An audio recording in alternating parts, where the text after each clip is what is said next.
Good morning, Sacred Heart family. Today the readings, what really struck me is in Acts chapter 9.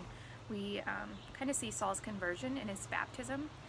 And the line that really stood out to me was verse 15. So it's Acts 9:15. Go, for this man is a chosen instrument of mine to carry my name before Gentiles, kings, and Israelites. And I will show him what he will have to suffer for my name.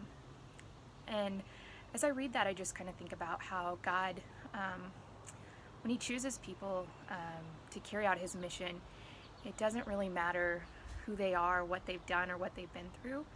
He can bring glory through anything.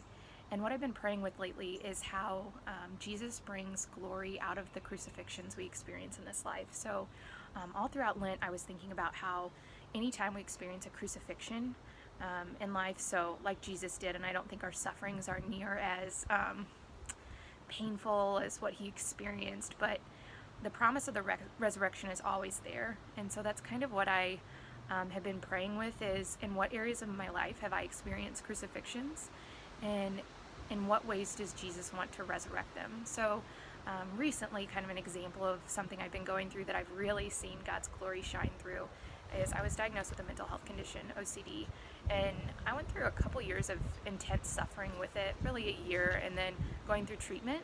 But I've seen how Jesus has resurrected me and restored me, and I've really been praying with the verse, behold, I make all things new. So what I want to kind of reflect on today is, where are you experiencing a crucifixion in your life? Where has Jesus chosen for you to suffer in his name? And in what ways does he want to restore and bring glory?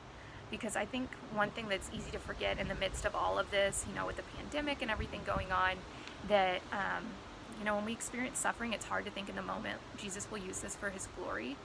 But I know that in all things, God can bring beauty.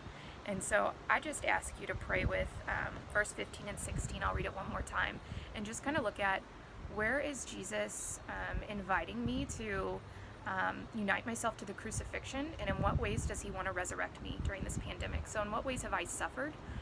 Or in what ways are those suffering around me? And in what ways is he asking me to find glory and bring glory in? So one more time.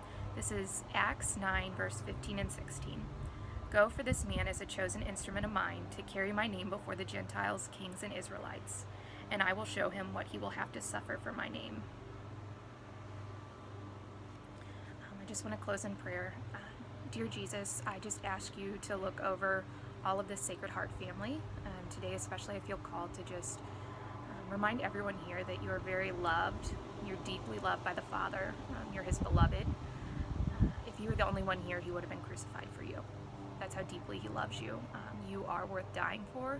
And no matter what you've done or what you will do to bring glory, or if you feel like you're not bringing glory to the kingdom, he will always love you.